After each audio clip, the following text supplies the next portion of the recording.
जिल्ह्यातील कल्याण मुरबाड मार्गावरील रायते पुलावर झालेल्या भीषण अपघातानंतर जिल्ह्यातील शहरी तसेच ग्रामीण भागात बेकायदा वाहतूक करणाऱ्या रिक्षा, जीप, कारचा मुद्दा ऐरणीवर आला आहे.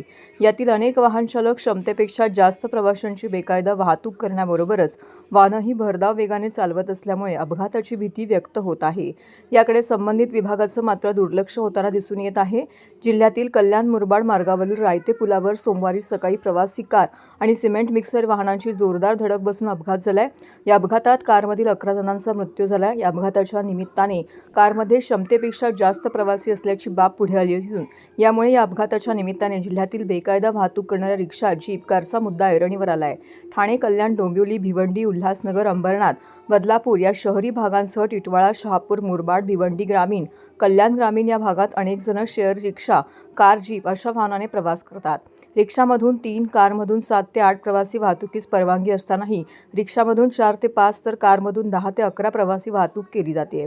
विशेष म्हणजे क्षमतेपेक्षा जास्त प्रवासी वाहनात असतानाही चालक वाहन वेगाने चालवत असून यामुळे अपघाताची भीती व्यक्त होते.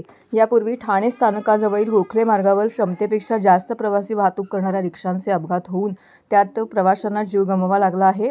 सातत्याने असे अपघात होत असतानाही संपूर्ण जिल्ह्यात अशी बेकायदा वाहतूक बिनदिक्कतपणे सुरू असल्याचं चित्र आहे.